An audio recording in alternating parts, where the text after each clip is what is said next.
welcome to Tech Tuesday, the day where all of the tech problems will arise. We'll solve them one by one. We'll decide to not do things, but guess what?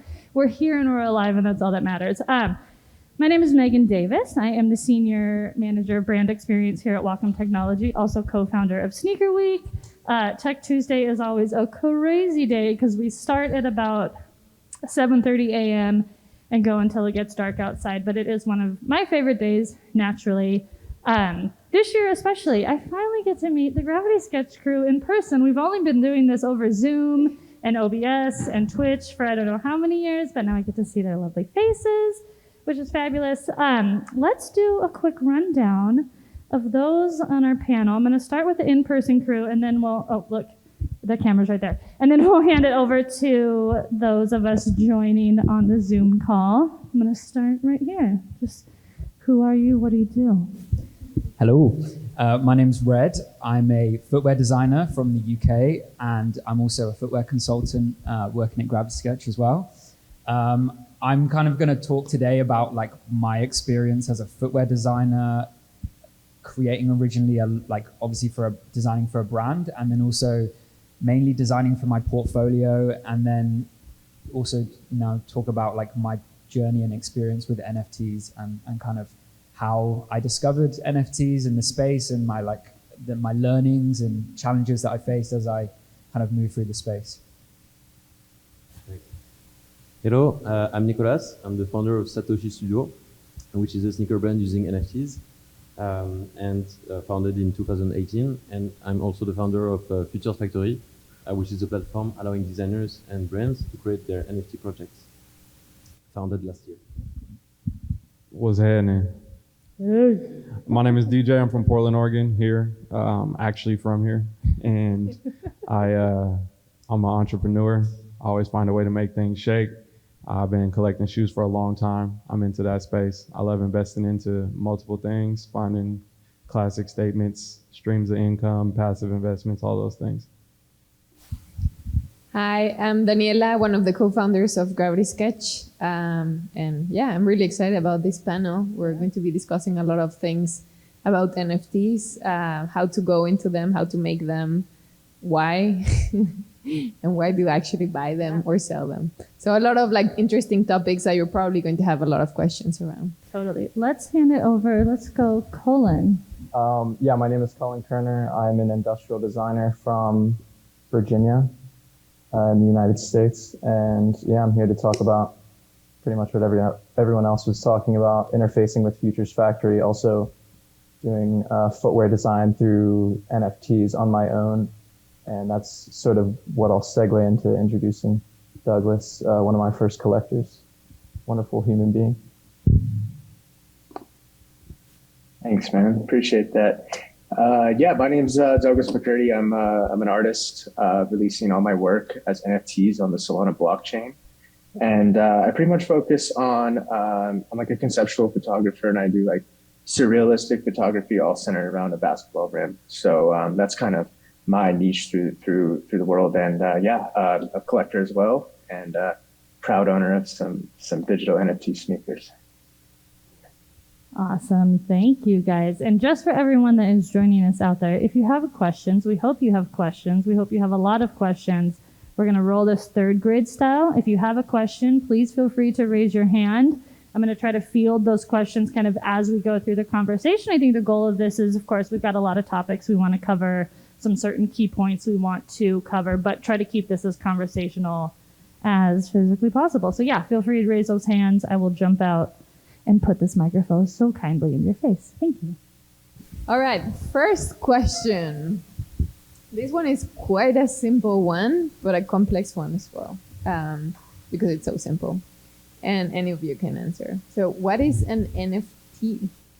I can give you my understanding and belief of like what an NFT is. So it stands for a non-fungible token, basically meaning that it's an individual like one-off piece, and it cannot be replicated. So you could have one design or one NFT that there are like 10,000 of them created, but on the blockchain, so like where all of the data is recorded, each NFT will have an identification code, and that can't be replicated. But an NFT, in terms of what it looks like, could be pretty much anything that's captured like digitally or experienced digitally, and it can have like a physical like counterpart that's linked with it. But ultimately, it's going to be recorded on the blockchain as like a one-off, and can't be duplicated or fabricated or faked or anything like that. I don't know if you have Nico probably has a more accurate description. It's a pretty good one. I would say that it's also making all the things on the internet ownable. Sure, you talked about the replication. You can have like one artwork that will be replicated in several thousands, but each one will be serialized. So it's like at the theater, you have the place at the front row and the one at the back. It's not necessarily the same value for people. And yeah, these are digital assets that can be linked to pretty much anything, even physical stuff. It's not impossible. You can do it. All right. Y'all did great. Cullan and Douglas, always feel free to just unmute yourself and like speak, because otherwise you might be a bit quiet. All right. So before we dive deep into the design side of things and why are people making NFTs, and what's the benefits and the things that it's bringing to the space, it would be really interesting, and I think it's a question that a lot of people ask, which is, and Douglas, you probably have an answer for this. You might also have an answer for this, or you might not. Yeah. But let's see. Why do people buy NFTs? I mean, we understand that people sell them, but why would you buy one? So yeah, there's tons of different reasons, and in my lane is I'm an independent artist, and basically the way I always describe it to people who are kind of unfamiliar with it is it's a penny stock essentially into an artist. You're invested in what I'm doing. You like what I'm doing. You're buying an art piece. That's super cool. You got in early, or as I grow, you grow, for example. So, some of my earliest collectors who purchased my artwork that they liked, as I grew a bigger brand, as I started selling more, their NFTs became more valuable. And that digital tradable asset for them. And they, I always say, like, imagine buying a penny stock into Kanye when he was first started and then selling it now, kind of thing. You know what I mean? So by people getting into this, it also like reestablishes the relationship between a collector and an artist, essentially. So I have one-on-one conversations with these people. We grow together, and by them promoting my work, for them, being my friends, the example is like, as I grow, they grow. So then they can sell their digital property that I stamped for my approval with the NFT. And it's a win-win, because when they sell it, I get a royalty immediately. And it's the only kind of thing that pays out instantly even as well. So it's a really beautiful technology like that. I also think when I see people, why do they buy NFTs? I am an influencer. I don't like the word, but I'm one of those people who post things on the internet and people like to watch it or see it or whatever it may be. So I get a lot of free NFTs and they want me to post it and say, hey, endorse this thing, just like I would another product if Nike sends me something or whatever it is. So I'll say, hey, I like this NFT. That drives more value in the social aspect as well. And then now I can drive the price up of that NFT. So sometimes the creators, like the artists, they might send me a $2,000 NFT, and then they'll just have me purchase it. They refund the money to me and I get to keep the NFT, or they'll give me something where they just send it to me and then they'll just gift it as it or whatever it may be. So there's different situations on that. So I like to collect NFTs for free as much as possible. But at the same time, it comes down to, supporting the artist like you were talking about, and then knowing what is that artist and what are they doing and all those things in the social light, and how could they tarnish their own name, and then now it tarnishes all your money or something like that, right? Because it's not based off of, not all the times, it's not based off of like looking at a stock and a business and growth projections and all those things. It's like, is so-and-so tripping on Twitter right now? Is he about to ruin the brand? Now my NFT ain't worth nothing? So there's a lot of different things to think about on that aspect as well. But if you like somebody or if you support somebody, it's an easy way to go ahead and purchase an NFT. Cool. All right. And so, how do you actually find the people? I mean, they find you and they give you your NFTs. But I mean, how do you find the right people to get NFTs from? There's an amazing community. That's something that I always recommend to people. Is it's so cool connecting with these like-minded people. And when I came into the space, obviously I came in to sell my artwork, but then I came to establish relationship or stayed with my relationships. And basically, I do my own research. I talk to these people. There's Twitter spaces. There's marketplaces that I can validate their moves before I pull the trigger on purchasing an NFT. And for me, I have a couple of things I look for as a collector. I like to know where they're going, like what they want to do, as well as, I don't necessarily purchase an NFT unless maybe they have a couple sales under them. I don't necessarily want to be the first one. I want to kind of see how that's going. But the whole thing is you could find everything through Twitter and communities through there and marketplaces I'm on the Solana blockchain, and there's independent marketplaces like exchange.art and Form Function, which is a great resource to find artists and then connect with them on Twitter and open up a dialogue. Yeah, I will validate all those platforms that Douglas just mentioned, like Twitter, Form Function, and specifically exchange.art. And those are great places to start looking at more like affordable NFTs within the Solana ecosystem, where there's just particularly like a lower barrier of entry for people to be creating and buying NFTs because gas fees are lower. And we'll probably talk about all that stuff later, but just the cost to make or the cost to buy an NFT is lower within the Solana ecosystem. So that's just like those three platforms are, and there's like Ethereum Twitter and there's Solana Twitter, and there's a bunch of different areas within these social media platforms that you can be, but Discord as well. But I think ultimately, and what I sort of want to just get at right away is it's really about like empowering independent artists like Douglas and myself and Red and everyone. Everyone is potentially an independent artist. So it's really just about, getting on Twitter and sharing your work. Instagram has not implemented NFTs that well yet, but I think it's coming. But I think they'll be more integrated into social media. It will be easier to find them. And you'll potentially be able to just buy Instagram posts as NFTs, something like that. Something really well implemented, and it will only get easier from here. So TikTok as well. You can go down a rabbit hole in there, and you got a bunch of gurus on all the social media platforms as well. So take everything with a grain of salt when you see it. But you can, for me, I don't like reading stuff. I like looking at stuff. So it's easier for me to listen to it or watch it on TikTok. If they would have wrote it all out on Twitter, I would have been probably not reading it all. So for me, I'll go on there and I'll see a bunch of different artists, and you got the classic these are the best upcoming NFTs, and you go check them out, and then you fall into that rabbit hole and you see the whole audience of people that's supporting it because they want it to drive up as well. But I like TikTok for that too.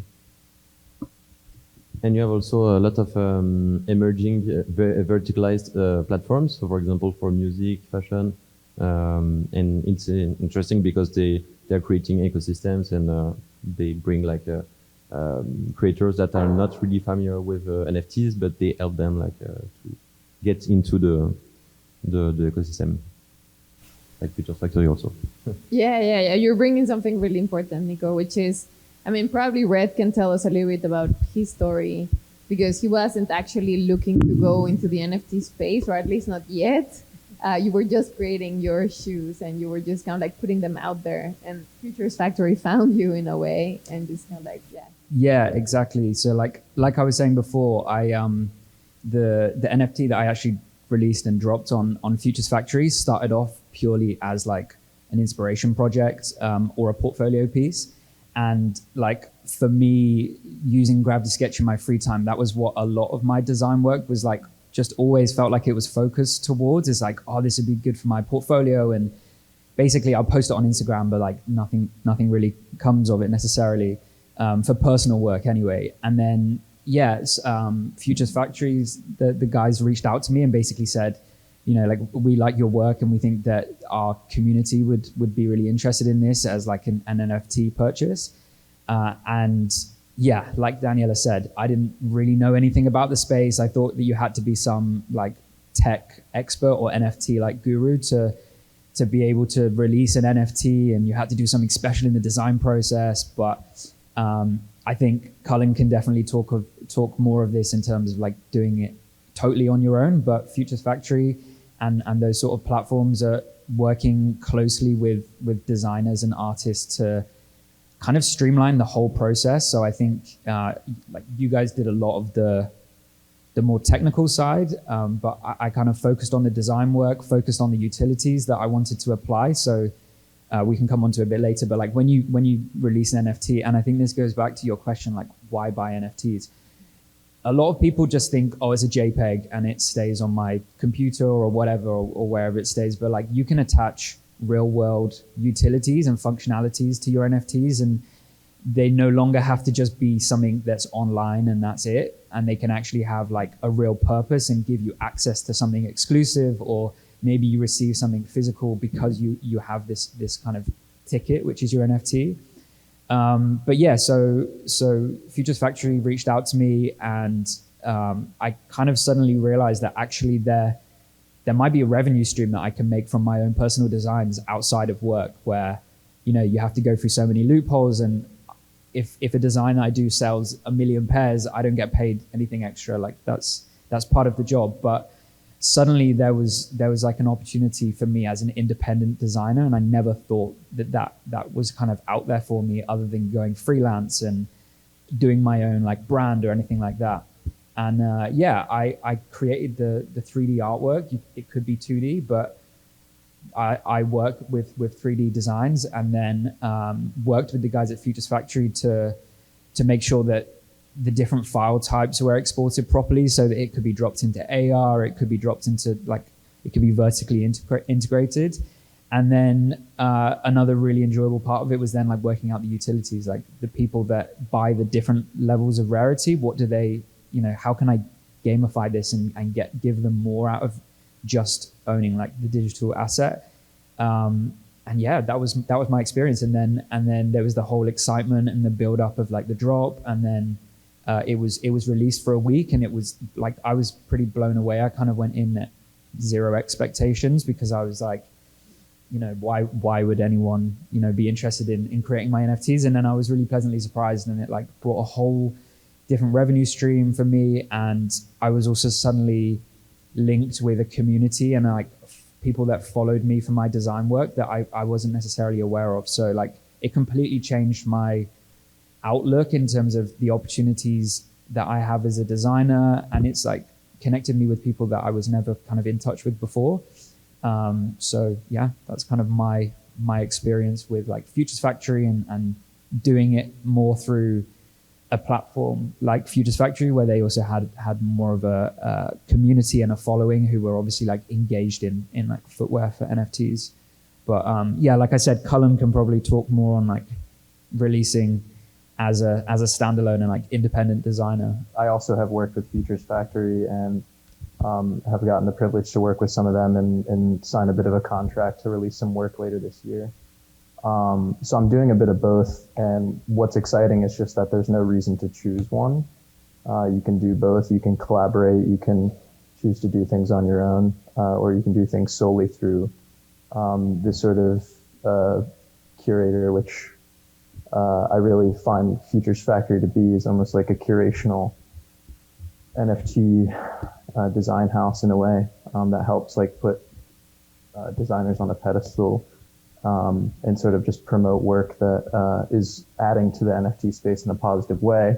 And one thing that I will say how that ties into my individual NFT effort is that I'm really focused on creating one-of-one functional art. So beyond a JPEG image, something that offers multidimensional utility to the collectors. And it's something that I'll probably talk about multiple different times. But a 3D object being owned by someone basically anywhere collecting it from an NFT marketplace, just from my own output, me basically posting it to Instagram, let's say. And instead of me, pandering for likes, essentially, I can now market my own product as long as it's functional, and it's functional art, and it's designed to a certain extent, with that being, the stipulations around that being whatever you and the consumer are under the agreement of, you and the collector, which right now in the space, it's like pretty primitive things. They're still being established. But really, like, my individual effort is just around, like turning what would otherwise be Instagram photos or posts of a render into like a collectible 3D file for someone that I just interact with, and someone that finds my work, Douglas, for example, over the internet. And so like otherwise meaningless content, or a design that, an industry would deem illegitimate, because it hasn't gone through the proper design process, becomes like a super profound new way to sort of, I guess, break down what we've considered to this point to be like a brand consumer exchange. And so like this multidimensional utility concept is sort of like what I think is going to ultimately push the NFT space forward and bring it like actual value to people, aside from collecting pictures of Bored Apes and such, because these things can have real like perpetual value for people. So if something breaks down, they have it continually. And in my case, it's like one of ones designed by me. So it's like, it's more meaningful to a collector to have something one of one, and something that only they have. And so that's like a big proponent of like the footwear that I create, and that Douglas is an owner of, is that like when we make when we 3D print when I 3D print and make the physical version of the pair of shoes that he has collected, he'll be the only person on earth to actually own the functional pair and fully designed pair of that shoe. And that's what gives it value. And all I'll say is that I didn't charge him enough for those, but I digress. Well, that's the benefit of being early on there. And like I say, now I have value, but we met through, just being on like in a Twitter space. He was just in there talking, I was in there talking, and we, that's kind of the beauty of the space, and hearing this and then picking up these sneakers, and now I'm talking to y'all, so it's a beautiful thing. As someone on very much the outside of the NFT world, I feel like in the art world, value of art from both the artist side and a collector is maybe a bit volatile, ebbs and flows. I feel like with NFTs being relatively new, you hear stories of NFTs going for millions of dollars. You also hear stories of NFTs being stolen or shortchanged, or like, I thought I was going to make thousands off of this and I sold it for $10, whatever. Are there, and I do feel like it is starting to get regulated. I do feel like with platforms like Futures Factory, things like that are sort of helping validate and kind of even out the perceived value or the potential value of NFTs. What do you guys all do from a designer perspective and from a collector perspective? How do you choose to purchase or choose to drop a design based on where the market is at? I guess this kind of gets into like NFTs conceptually as a stock of exchange. Like, do you pay attention to what's going on within the NFT marketplace of like, nothing's going for high dollar right now, or maybe there's a peak and valley? Is there any way to trace that? Is there any way to like keep a measure of that? Or do you just kind of have to guess and hope that my design being the best that it can be, and being a one of one, is going to get the highest dollar value? Like, how do you navigate that space, which still feels very, very much like the Wild West from my perspective, again, as an outsider? Yeah, I think, like you said, it's all very new at the moment, and with certain like NFT projects like the Cyberpunks and Bored Ape, it has definitely been blown out of proportion in some ways, and as a result, it attracts like a certain crowd who suddenly want to turn into millionaires overnight. And from my point of view, like, I see NFTs as an opportunity for independent designers or even small brands to connect with their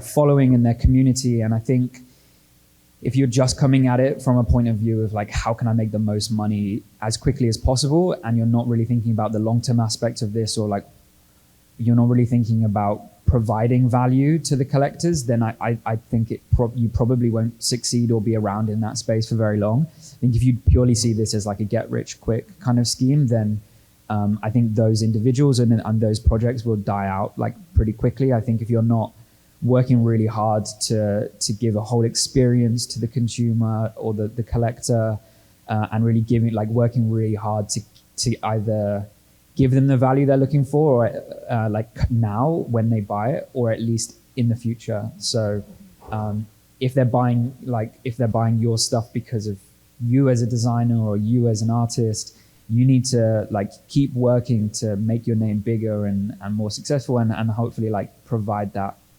investment return if that's what you want to focus on, or if not, like provide them the whole experience of when they collect your like particular NFT. So I think from my point of view, it's more like focusing on the artwork and less on how can I make as much money as possible. So it's all cycles, and these past 12 months it has been a bit crazy. A lot of greed from both parts, from creators, from entrepreneurs, and also from collectors. And we don't see a lot of innovations during these hype cycles. And I think the next 2-3 years will be super interesting, because it will cool down a bit and people will start to work again and find ways to make it more interesting, finding real use case with value in the real world. And so I'm pretty excited for the next years. I think about it as like being a sneaker collector, actual sneakers in person. I don't know what you call those, but just sneakerhead. I think about it like, all right, I bought the shoes because I like the shoes. So if I like the person, the artist, and I support them, I like it. So that's first. It's part of my collection. And then we talk about value, being strategic, making the right moves to be able to sustain the collection and be able to afford other things. But shoes can fall apart, things can happen, house could burn down, you name it, all the different things, right? So it's all this crazy stuff. At the end of the day, I'm like, okay, if the shoe is worth nothing, do I still want to have the shoe in my collection? And as a collector standpoint, I always think about collection first, then money second. And as you amass like a big collection, then you can 5%, 10% of your collection can be those risky sneakers or whatever it is. So I think of it as a collector standpoint first. All right, so changing gears a little bit. That was a great question, Megan, by the way. So we spoke a little bit about this. So what are NFTs bringing to the footwear space? So we'll talk about physical sneakers first. So for example, a few years ago, for each pair of sneakers that we created, so you had a digital twin. So it was, we're creating NFTs for each pair of sneakers. And we wanted to put all the information on the product. So materials, the suppliers, everything, to give more transparency to the customer. And now something that we saw like 1-2 years ago, some brands that were looking for financing to launch their production, and instead of just selling a pair of sneakers using the crowdfunding method, they were basically selling the NFTs with the experience around. So you had the virtual sneakers. It was already more tangible than just having a bill. So yeah, it was interesting to see. And now we were seeing a lot of brands financing their launch with NFT. Yeah, I think there's like a range of different things that is bringing that NFTs are like bringing to the footwear world. I think one is kind of like pushing innovation and creativity to the next level, because a lot of it is taking part like digitally. So it doesn't always have to be like a functional shoe that you're designing. You can really push the boundaries with it. It's bringing the sort of people who are exploring like 3D printing into this space, people who are working largely in like the digital side of things. I also think that it's because it's bringing like individual designers to the forefront. It's almost opening up that whole good design wins. It's no longer just purely about what logo is like applied to the side of it. It's now so much more than that. It's like you were saying, is why do I want to collect this? Why do I want to buy this? And let's take this outside of just what brand put it out there. And because a lot of these independent designers don't necessarily have massive names, you aren't literally just buying it because it's their name attached to it. Maybe the design's really cool. Maybe the utility they've attached to it is super cool and you genuinely want that. So I think it's kind of bringing a whole new wave of people to the footwear industry and a different way of thinking. Also, I think of like, I don't know if y'all saw the Oregon Duck Air Max 1s that Tinker did. They did like 120 pairs. It was roughly just over 100 kids on the team. They take the money, they sell an NFT, they do a Dutch auction for this one in particular. Then they split off all the money and they give it to the kids after. And then you have the option to either take the shoes or, I forgot what the other part was if you didn't, because I know some people took their pairs and some people didn't. But either way, you could sell the NFT with the shoes or you could sell the NFT without the shoes. People were still taxing for the NFT without the sneakers. And they were still getting 3 or 4 bands just for the NFT and you didn't even get the shoes along with it. So it was cool to see that because like, all right, now they're doing something for the kids. They got a lot of things going on behind the scenes as well. And then it's giving them opportunities. People that are collectors can have that NFT plus the sneakers and the physical and the digital thing. So I like seeing that. And I think that's something that could be universally done for any brand, any creator, any whoever. Yeah, I think it's starting to create a whole experience around like purchasing something. So it's not just going to a store or going online and like placing an order and then it like kind of comes through the post or whatever. It's like, like you were saying, there's different experiences. You might have access to something else. You might receive something at a later date or be put in touch with someone who you weren't before. So yeah, it's kind of like expanding that whole like retail experience. I do want to add a bit to that, just like off of what everyone was saying. But something I mentioned earlier, just like perpetual ownership is a big part of what NFTs bring to the footwear space, because you don't buy one pair of shoes physically and just have that one pair. And if it, like Nan said, if the house burns down or if they get stolen or if they break down in some way, then it's kind of like too bad, your investment is gone. So the shoes that Douglas has that are my design, he owns them in their digital form and they are 3D printed design. They're meant to be 3D printed. So like he owns the actual physical copy that I'm going to send him as like an honorary pair. But then, if he ever needs the pair, or let's say he's, he wants to be entrepreneurial with it and produce a few pairs and sell them, market them and sell them on his own, he has the entire wherewithal to do that because he bought the design. But that's only more incentive for consumers to interact with my art. So if that can get more art made and things circulated that ultimately tie back to me on the blockchain, as Red mentioned in the beginning, then that's like adding the multi-dimensional utility that I was mentioning earlier to the footwear space. And then that's like what makes NFTs even worth using, in my opinion, because I'm a real footwear designer. I don't just create footwear renders. Like I design real shoes. So I want them to be really worn, but also exist digitally forever. So that's why the NFTs are important. I'm curious how you brought that 3D design to physical. Like, was that a whole process? Was it originally designed to be brought into physical? Did you have a last made for it or pull from the library? I'm curious to kind of hear about that process. I've really focused on using strictly Gravity Sketch to create 3D footwear, and then it goes directly to a 3D printer. And yes, I do use like various shoe lasts, but the fit is somewhat general. It's not like a super specific fit. And like for Douglas's case, the pair that I designed for him, well, not for him, but the pair that he collected, won a footwear design competition. And they were 3D printed actually via SLS printing. And we can talk about the different types of printing later. You can just Google them. But yeah, they were printed in various ways. And so it's really awesome that the NFTs have the potential to be printed in numerous ways. So it's like the manufacturing process isn't as strict. You don't have to necessarily make a mold. It's something that is more pliable and customizable. My question is around you actually selling like the design rights, and tell me if I'm wrong, if this is different than actually selling off the IP. But can you talk about we see this a lot in the space. Obviously, probably the biggest name is Fake, and the IP rights of their NFTs and how they're making books and movies and brands off of owning just one ape and the IP rights that come along with that. With the design, did you actually give out like IP rights to that, and can you explain what the difference is if it's not the same? Yeah, I mean, I would say someone said Wild Wild West. I mean, that's pretty accurate. I mean, Douglas bought my design as that design is. That is technically, in just like any design in any environment that you're in, that's an iteration of one design. So like any object that you've ever seen can change slightly, and then it's something different. So, you know, basically that makes IP very tricky in a digital landscape because things change so quickly, especially when we're talking about such a powerful tool like VR.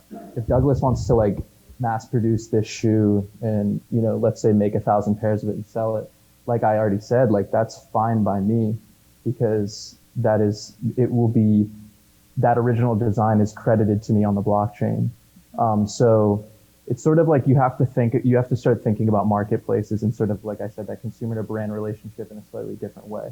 And laws will be rewritten from all of this, I do think. So it's a very good question. When you're the original artist, you always get a cut from every time the piece is sold, right?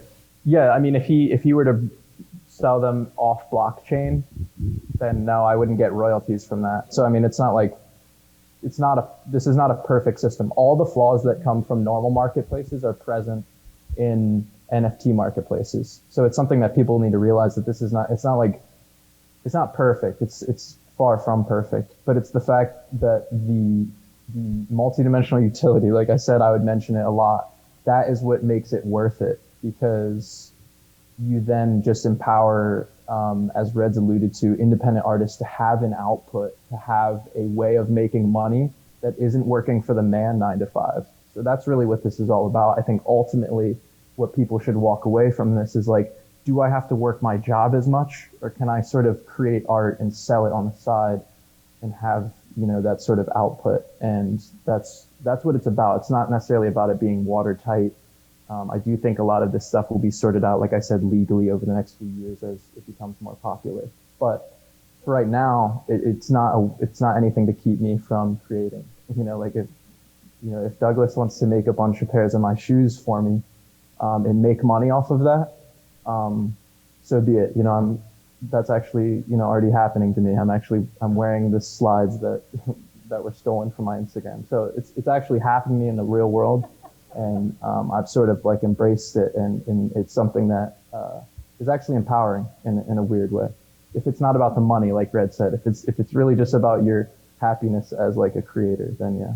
Yeah, and I also think that like if you sold a design, someone then goes and makes 10,000 pairs and sells all of them out and makes a load of money, the next time I put out an NFT, other people are going to know that happened with my last design, and that's like suddenly added a lot more value to my name and to the next one. So, you know, if someone's going to take it and make a load of money off it, then that's kind of a win-win for everyone, and that's part of the process, I think.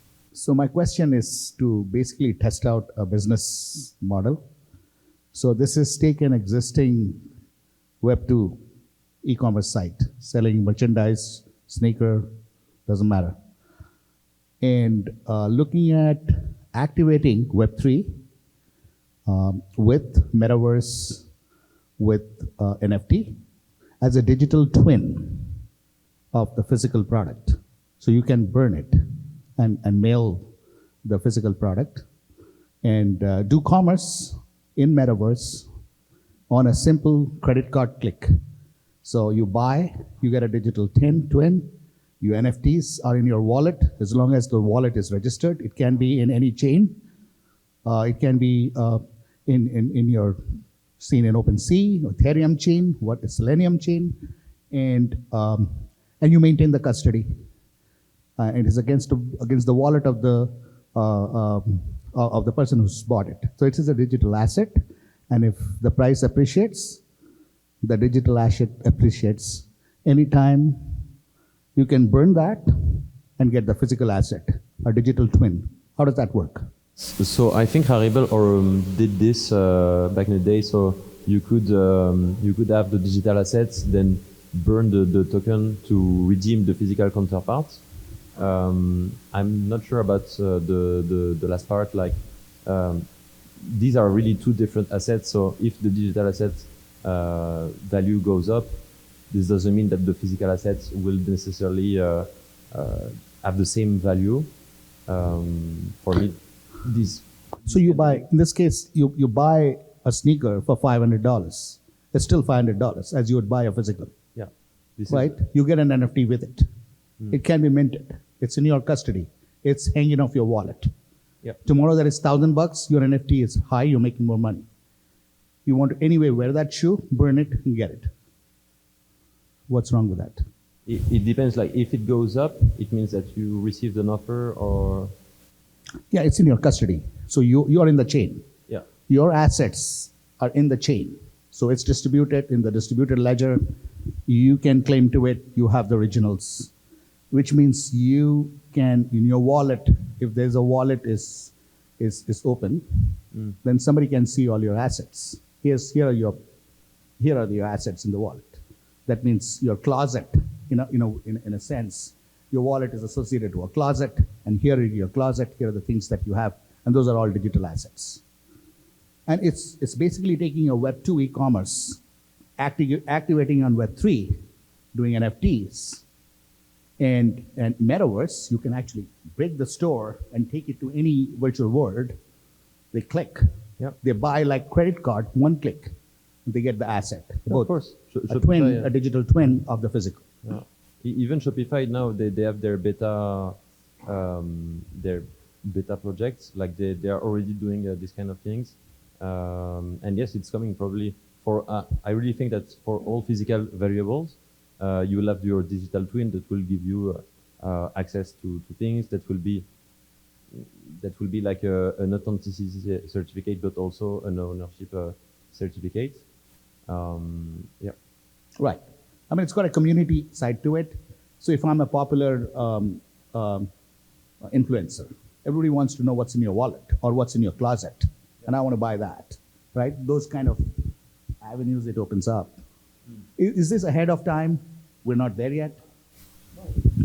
I think we already have good projects coming from big players like Shopify, and it's already live. We have seen some Haribo. They have been doing this for 2 years. Like you can have a digital asset, then you can burn it or redeem the physical counterparts linked to the NFT.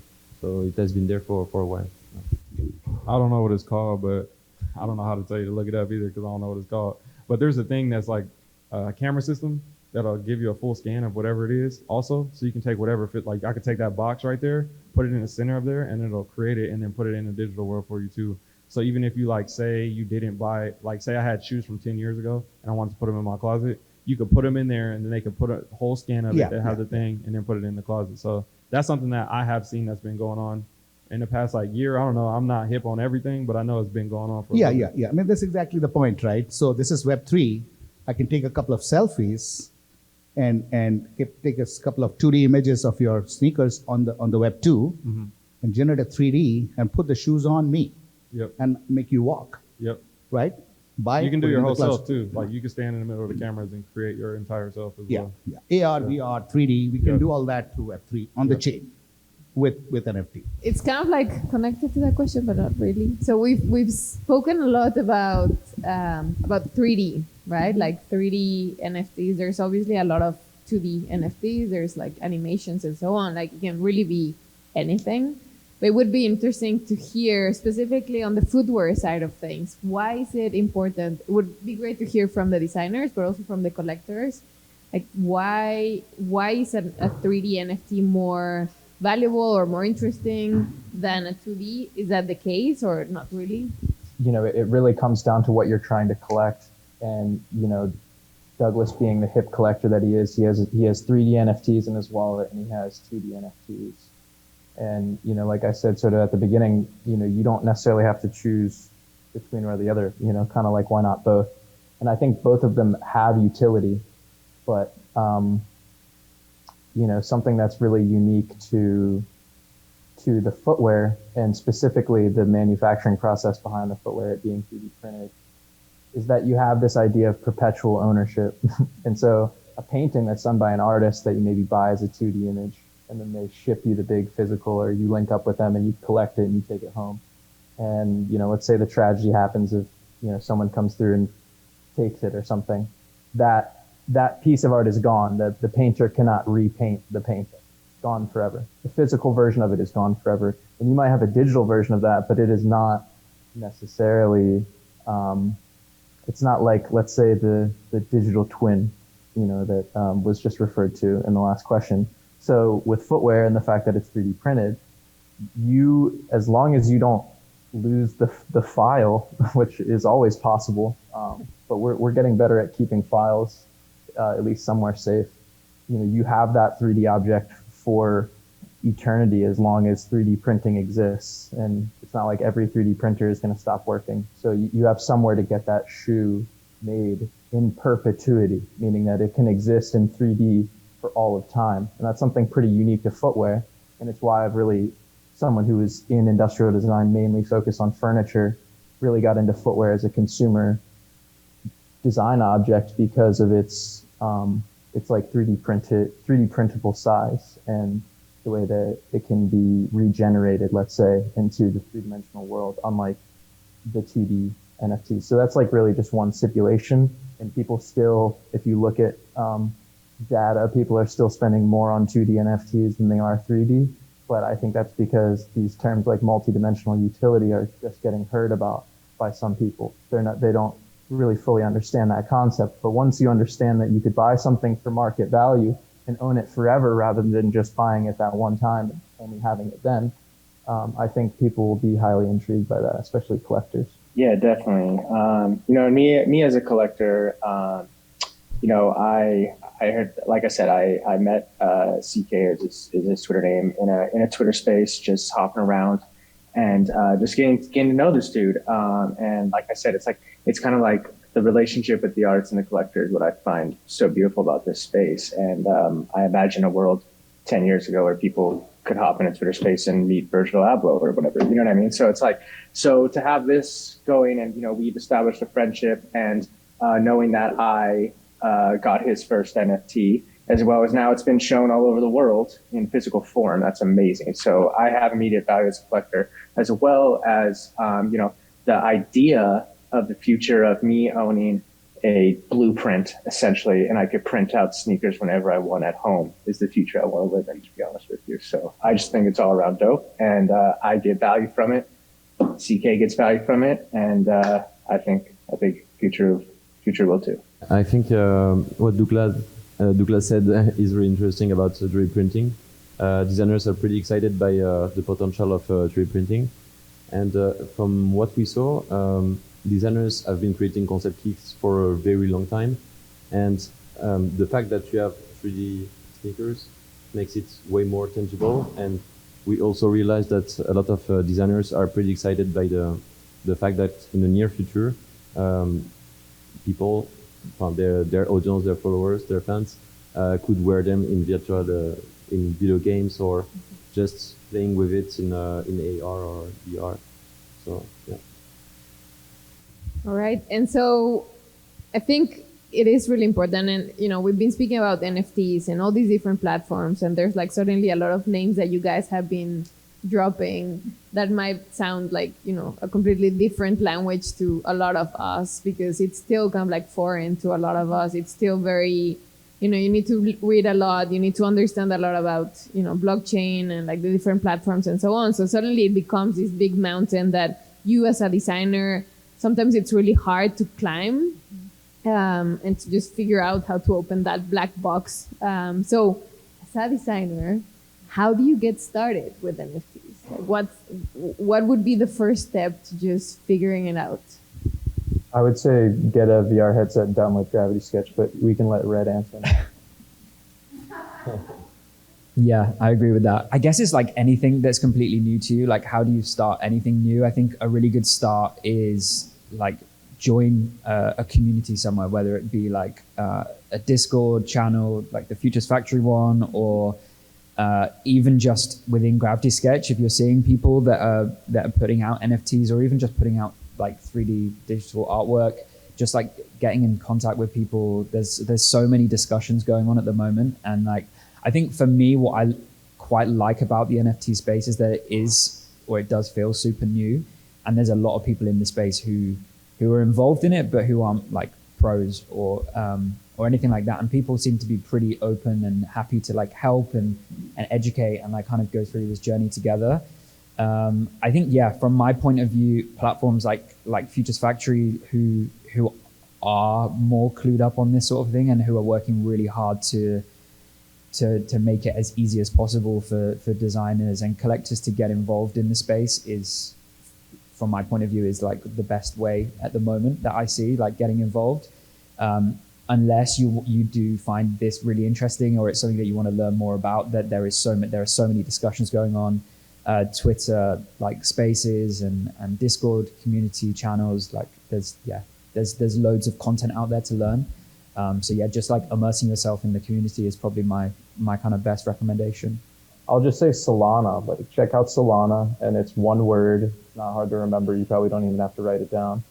But just like Google the word Solana and look at the ecosystem, and realize how much lower the barrier of entry is to create an NFT and to interact with the platforms that facilitate Solana transactions, which you'll see in your Google search is plenty. You can just choose whichever one you like, and then just affiliating yourself with the blockchain through, like, I think I'm just advocating for Solana because it's the one that I use, but mainly because it's cheap. And so I started using it because I was getting started, and when you're getting started, you don't have a lot of money, and so I think Solana makes a lot of sense for people starting out. You can probably also ask your friends. You probably have friends around you who are into it. Also, don't be intimidated because it's pretty new. Like you said, a few years ago, I thought that was pretty late.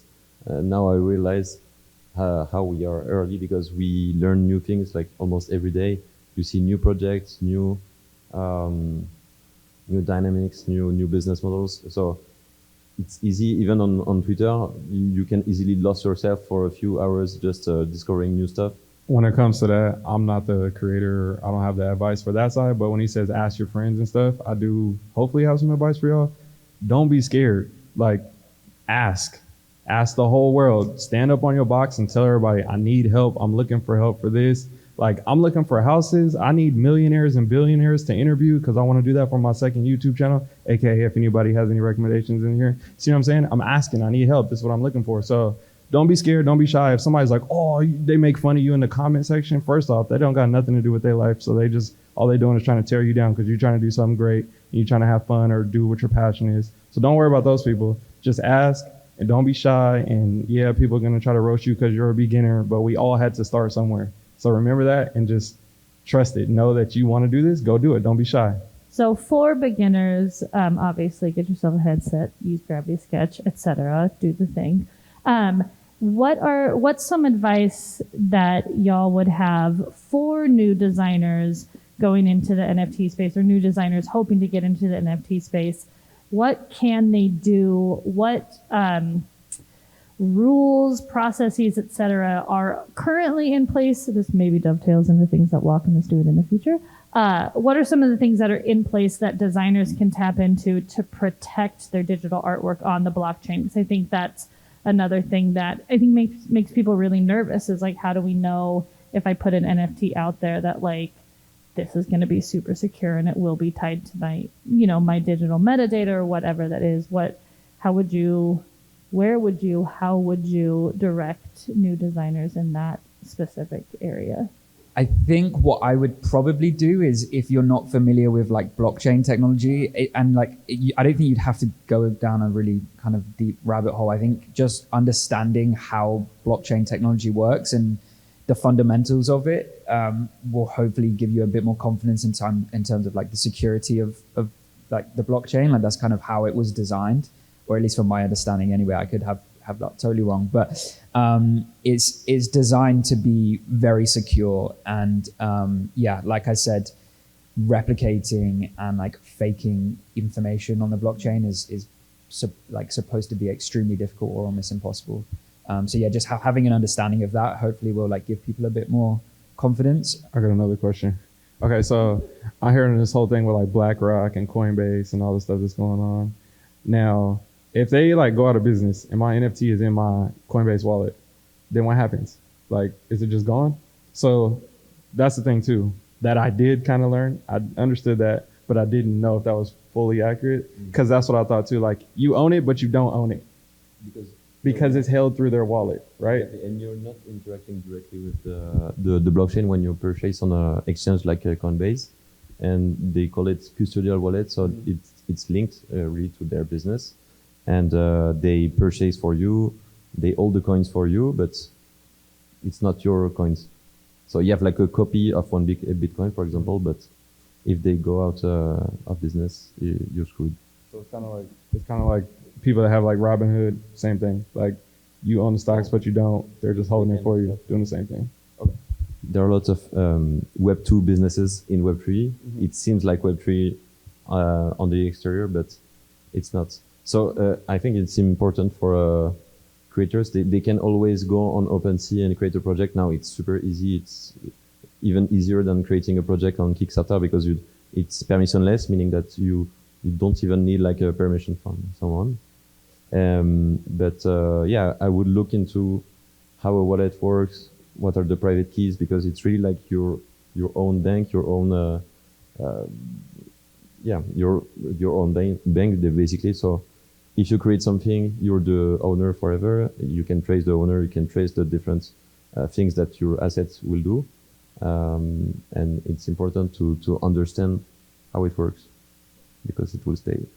I'm a YouTuber, so I always tell everybody, just go to YouTube University and look up how to XXX, and next thing, well, not XXX, that's the bad one, right? But how to look up XYZ, how to look up XYZ, and then I'm pretty sure they'll have some type of tutorial on there as well. Yeah, I mean, there's a lot of information in YouTube University, but like it's still very techy. So in a way, there's a need, and if there's like a YouTuber or wanna be a YouTuber that wants to start the channel, that's a good opportunity.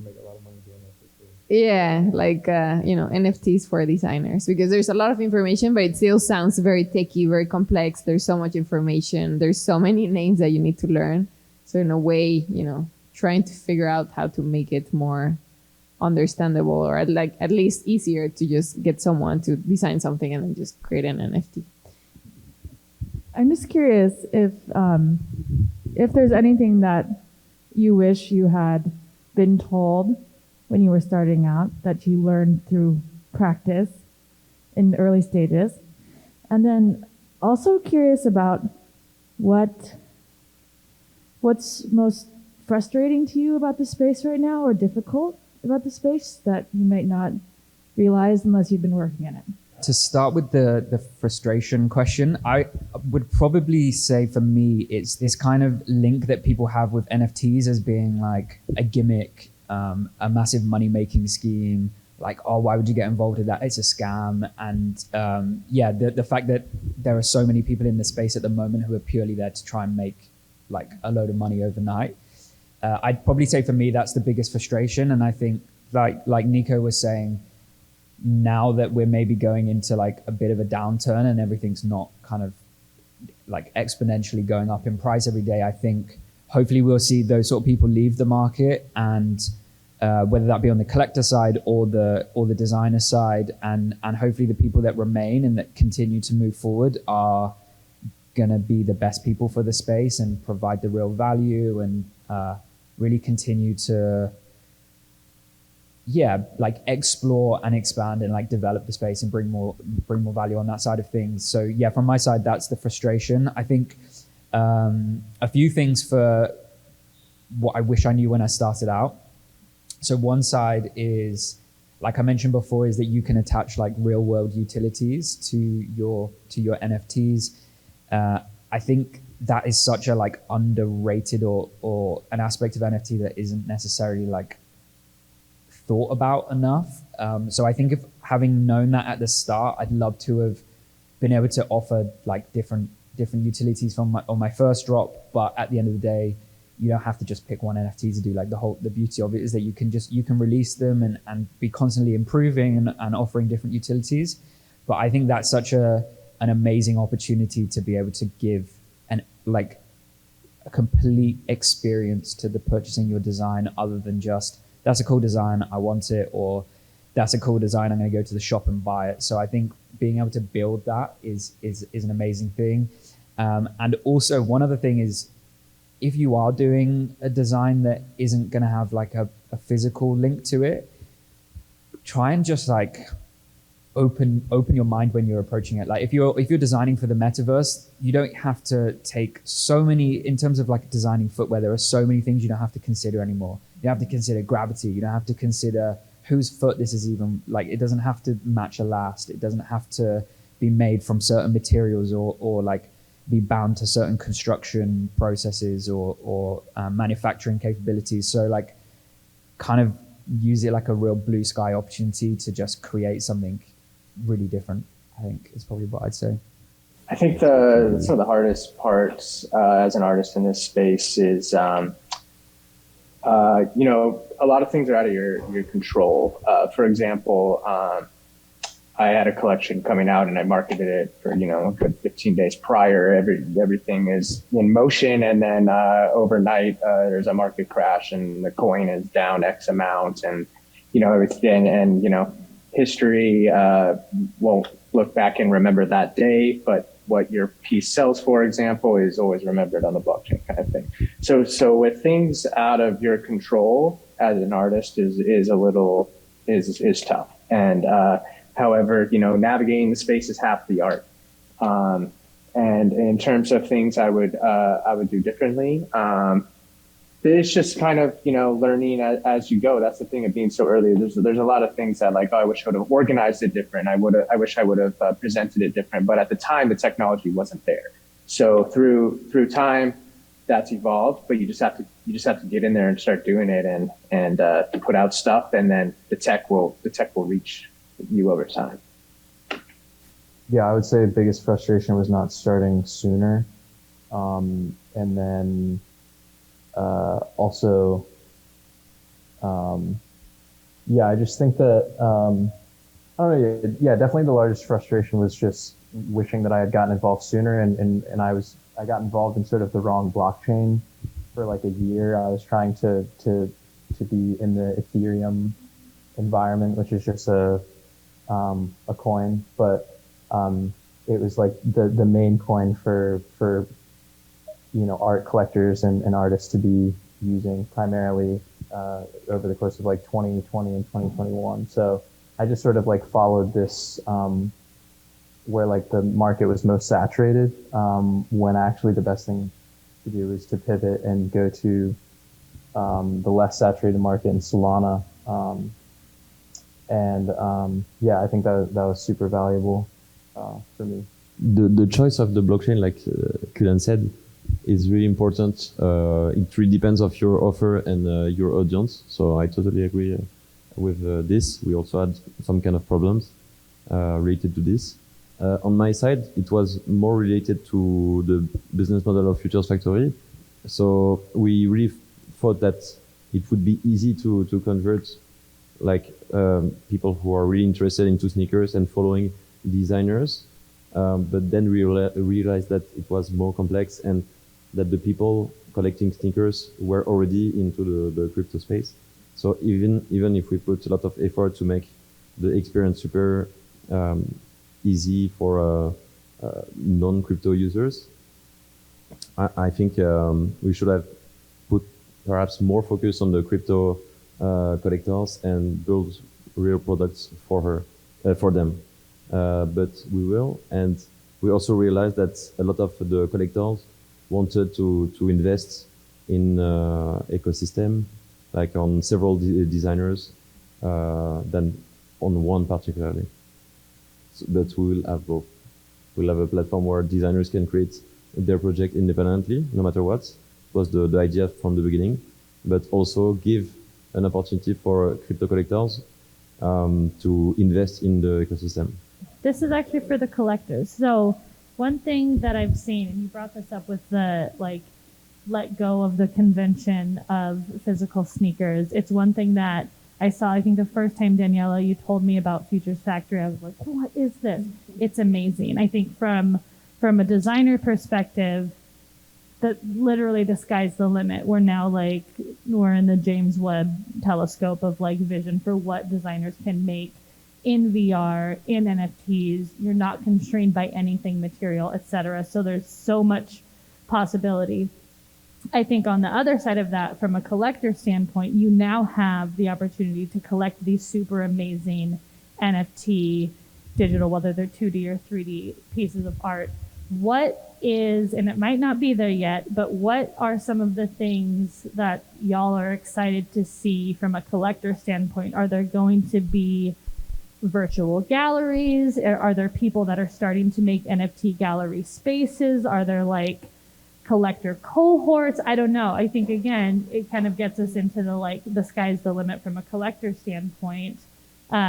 Is there anything that you know that's kind of up and coming or that you see starting to form from the collector standpoint of people, collecting these brilliant ideas and then starting to share those with the non-NFT owners? What I'm super interested, excited about right now. So I don't think there is a name for it, but it's I call them dynamic NFTs, at least with my team. So basically, it's the metadata that can change if you follow certain rules. For example, if you have an achievement because you did one thing like on marketing or you invested that amount on each project, you can level up and then change the characteristics of your avatar. So I think it's super interesting. I saw like I think it was a gym app or something like rated to health. So when you do some good actions, you can level up your NFT. And so the NFT is a membership access, but also it makes you a stakeholder of the company. So when the company grows and the revenue also, you also have more money and you get more fits. So that's cool. As like a recent collector, I just collected my first real NFT actually last week from an artist that me and Douglas are actually familiar with. He goes by No Legs on Twitter, but I bought his piece because I entered sort of this. He created this group chat of all of his collectors immediately after doing this drop, and I was immediately connected with a bunch of people that like No Legs art. So it's just a really quick way to put yourself in the room with people that like similar things as you.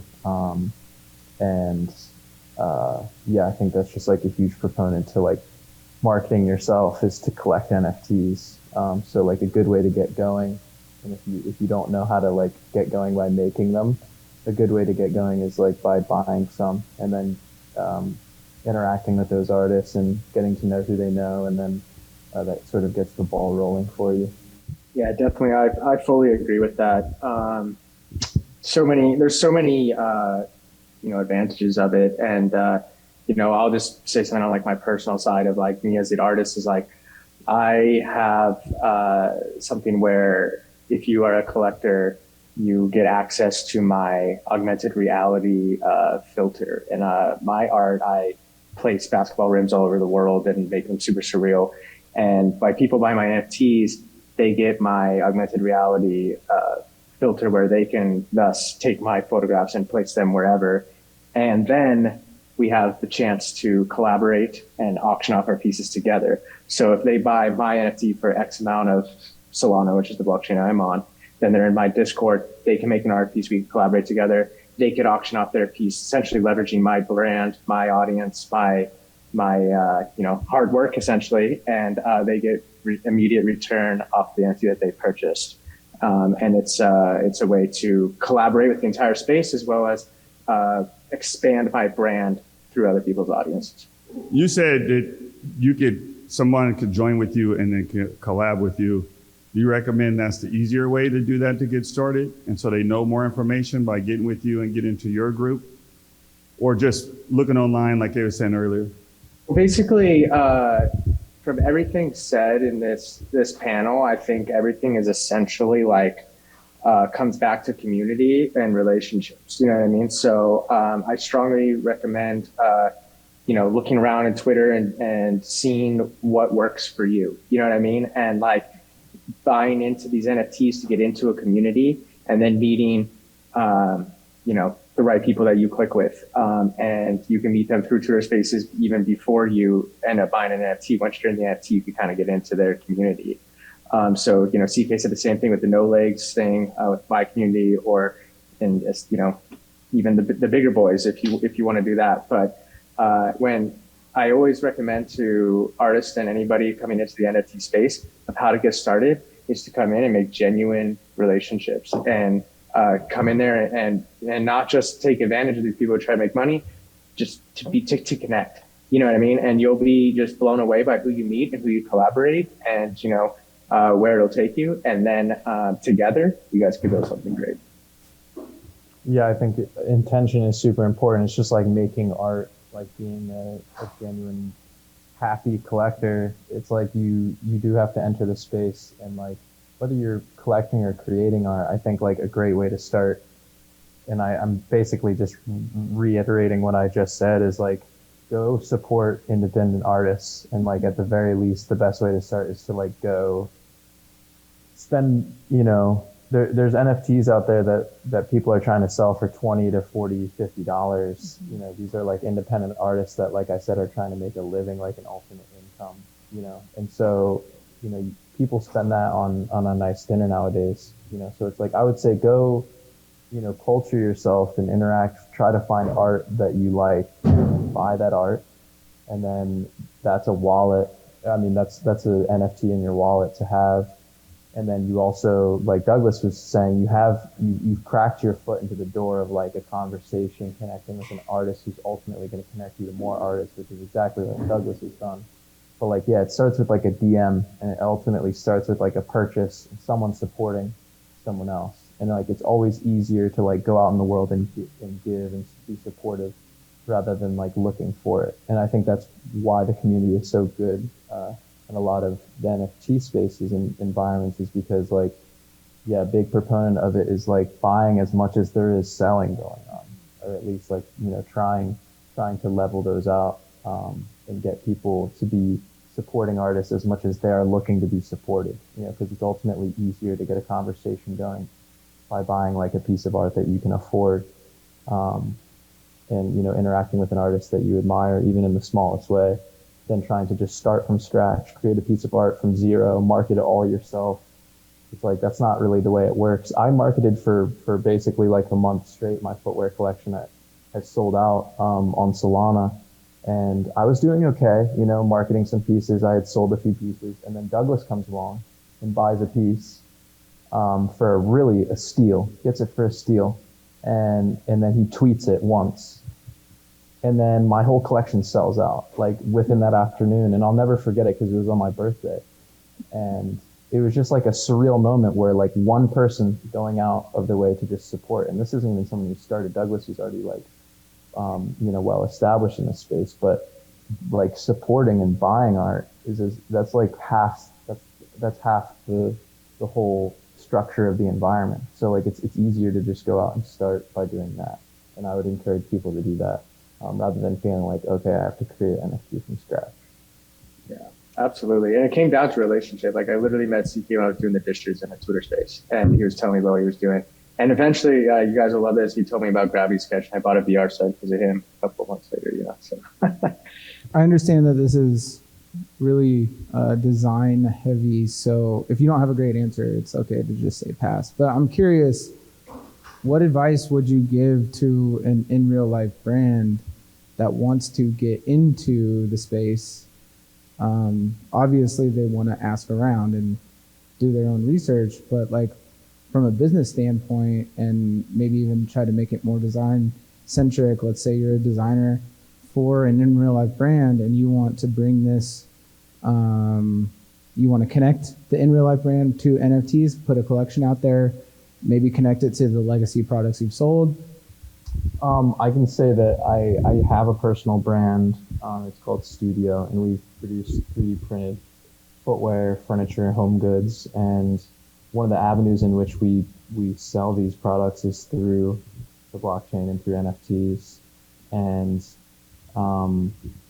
I think through certain really modern tools is the answer. And Gravity Sketch being one of them, 3D printing being another, and then 3D scanning is also another thing that I'll say. So if you're a real life brand, like a really powerful thing to do is, it was already mentioned earlier, but like 3D scanning objects and bringing their like digital counterpart into play and allowing people to own it digitally as well as physically.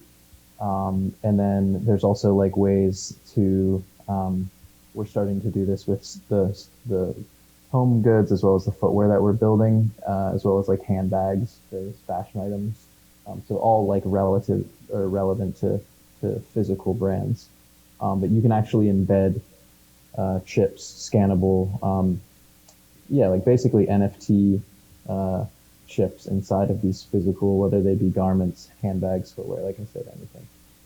And they can be scanned with your phone and then presented to you their location, let's say, in the NFT universe. And so that's sort of like a timestamp and sort of a validation, a certificate, if you will, for each garment or for each object. And so that's something to definitely look into, is like actually embedding technology into the objects itself.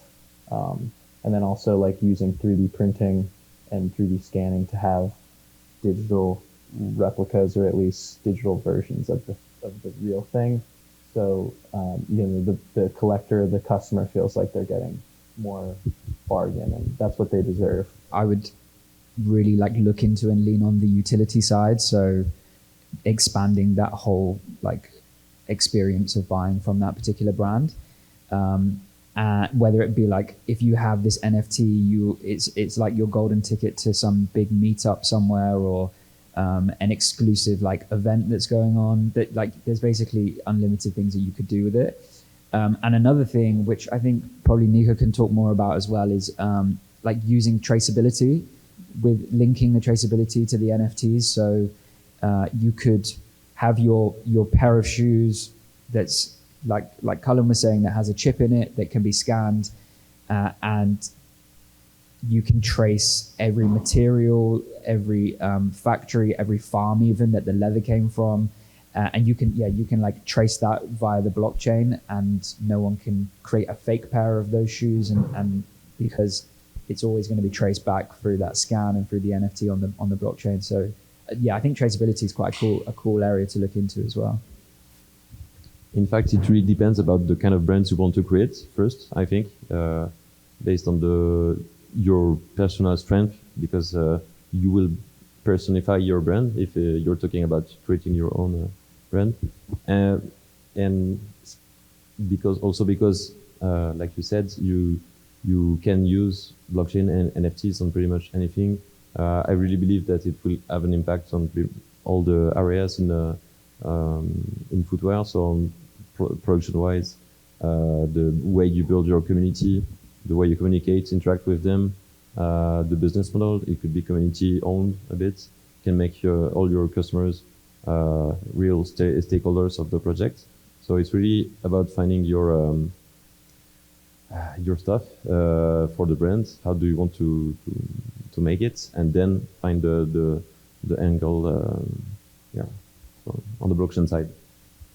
I don't do all the NFT selling stuff, so I think just on my back end, when it comes to like marketing through YouTube and funnels and all those things, we always send a lot of people freebies. So I say, hey, check out my video. At the end of the video, then they see like, if you want to get these 3 free tips, sign up for this, get them on the email list. Now I captured that. Now I can send them something. So I would think of an NFT like, okay, I'll give you guys an NFT. This is a freebie, and it comes with this exclusive video or whatever it is, another digital thing that they get to see. That's like, oh, nobody else gets this. Only you get this because you purchased the item, and then they get that other thing. So I think NFT is the thing, but then there's something else that comes with it that you could create that could just be duplicated and sent to everybody else, of like our inside backstory of how we started our business, or whatever, whatever story you want to tell.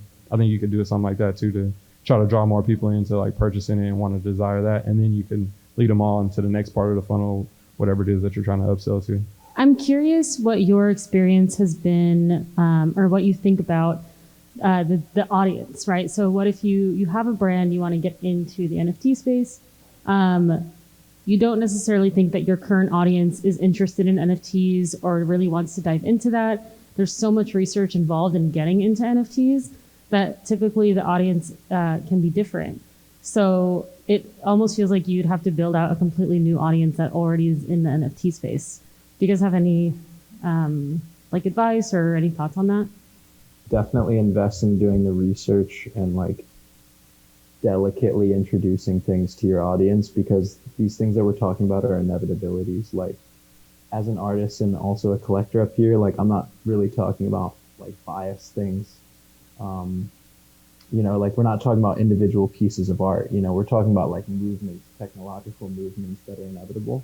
So I think like the sooner you engage your audience, yeah, like it's really up to you to devise the best way for, you know, for each business. But I think like finding a way and doing the research and finding out which way is best is absolutely worth it, rather than, because I almost wanted to answer that by saying, you know, we'll wait, give the technology a little bit of time. But instead it's kind of like you really should get involved and you should find ways to like come into the space and do something new. You know, that's what's exciting about it, is like you could come in and completely change the narrative and change the access point. And then it changes the narrative for your clients, your customers, and then yeah, it's therefore changing the space, which I think is just ultimately good for everyone. So. What I can say from my point of view is that there is no in between for now. It's either you go full crypto, or you find ways to attract people who are not into crypto but that would be interested. But it's hard to do both.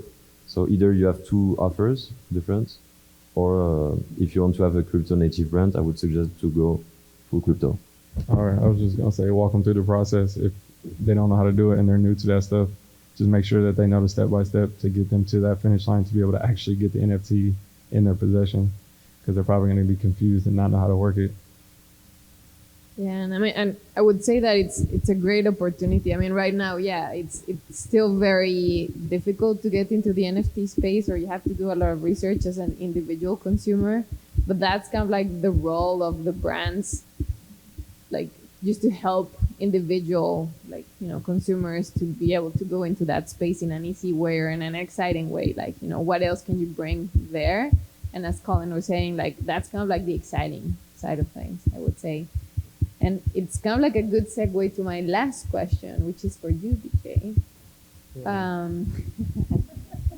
And this is because, I mean, you're like a collector of physical sneakers, right? And so you've been there in the space for a really long time. You have a really good understanding and passion for that space. Do you see your kind, the sneakerheads, going like full on into the NFT space? Like, how do you see that transition? Is there a transition? Like, how's that happening? I think it's happening now. It's just, like I said, people don't understand it all the way. So it's going to be harder for them to convert and do all those things. But as it becomes easier over time, like 3 years from now, it may be like a super streamlined process. Some new business just came in and they just made it very simple for everybody, and they just made billions of dollars off of it.